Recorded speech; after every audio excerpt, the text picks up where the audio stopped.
Pemba is part of the archipelago of Zanzibar, which is politically linked to Tanzania. The population numbers about 1 million inhabitants, 400,000 of which live in Pemba, one of the most densely populated areas in Africa. Children and young people represent more than half the nation. The average life expectancy is 48 years of age. Households have at least 6 members each. However, the mortality rate of children under 5 is still extremely high. 1 child in 10 does not reach school age.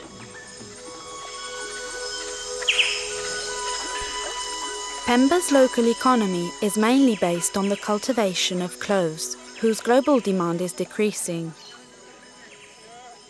Crops are usually poor because of the lack of instruments and techniques to irrigate and cultivate. The people are therefore forced to import most of the basic foods.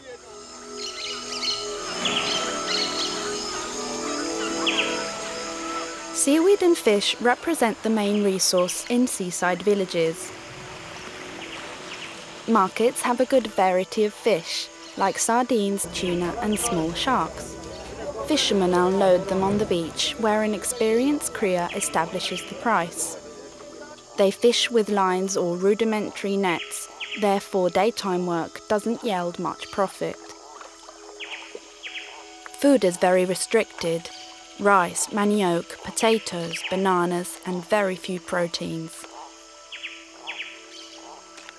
As a result, children are malnourished and easily become victims of parasitic diseases. The weather is typically tropical, hot and humid throughout the whole year, with 2 rainy seasons. During this time, parasitic diseases and cholera epidemics spread very easily. My name is Dr. Omar Makame Shaouri. I am the Principal Secretary of the Ministry of Health. Poverty is one aspect. If you go to the poor areas, for example, of the country, life of the communities are difficult because of a lack of resources, for example. The people pay less attention maybe to the environment and to the hygienic conditions of their localities. Education also can play part, because the less people are educated, less attention to the environmental hygiene, to the personal hygiene and to their own nutritional practices.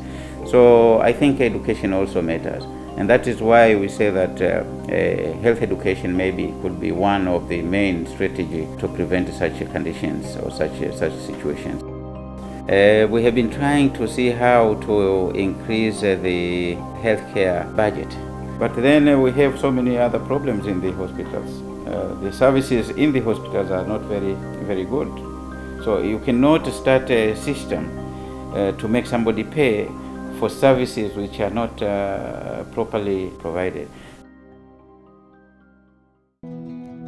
This is the Abdallah Hospital. It was started a long time, since 1970s. Still now, the bed is the same, because the building is very small, but we serve many patients. Now we can admit even more than 200, because one bed for 2 patients, and sometimes they even sleep on the floor. Problem for disease here: malaria, pneumonia, severe anemia, tropical disease like intestinal worms, ascaris, and other disease which is common in tropical countries. The one among the problem, we have not enough staff around here. Nearly every department, if you go, there is some shortage of tools like theater and maternity. So this is one among our problems. This is Hamadi Rashid. Here I am the hospital secretary of the hospital. You know, the main problem of this hospital is we just have only one doctor. So if he is out, we give a lot of problem, no surgical cases, even medical cases. There is around 122 patients, only one doctor. That for this patient is so very dehydrated due to abdominal pain, diarrhea and vomiting. This is giving blood transfusion. The patient was so anemic. HB was low. In 1994, the Ivo de Carneri Foundation started working in this precarious situation. Its mission was and still is to find a way to control parasitic diseases, malaria, filariasis and intestinal parasites, which are still among the leading causes of death and social exclusion in Pemba as in the rest of sub-Saharan Africa. Ivo de Carneri, professor of parasitology at the University of Pavia, had examined the situation in Pemba in 1988 and found it extremely serious.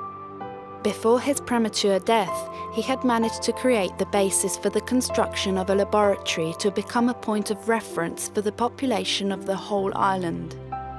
This was important because parasitic diseases can be cured only if diagnosed in time. The foundation finally erected the public health laboratory in 2000, and the local authorities named it after Professor Ivo de Carneri.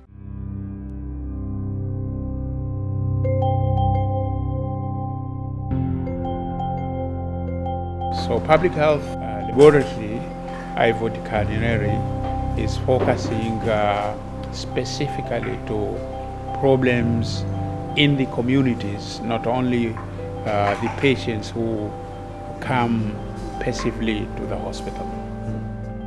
The first thing is to sell our projects to the community, to accept them, that these are useful projects for them. And when we deal with children in the communities, let's say for worms or for anemia or for something else, we would address the child comprehensively. So in that way, our projects are fully accepted and comprehensive to the health care of Pemba community. There's no NGO which has invested the infrastructure like the Ivo de Carneri Foundation. We have established a clinic, also in collaboration with the Ministry of Health. This is based in Gombani. It is working a very good job, and actually it has been accepted by the community, and it is act as a savior. We provide free medicines for them, free consultation. There is a big collaboration between Chake Chake Hospital and PHL. Last month we got so many things in surgery, like surgical blades, gloves, so many things. So they assist us. They gave us a doctor coming here around 2 days a week. So even some medicine, we get some medicine from PHL. For example, drugs, equipment, gloves. And even if we have got some examination from our laboratory, we can't do it. We just set it there and they assist us to do it.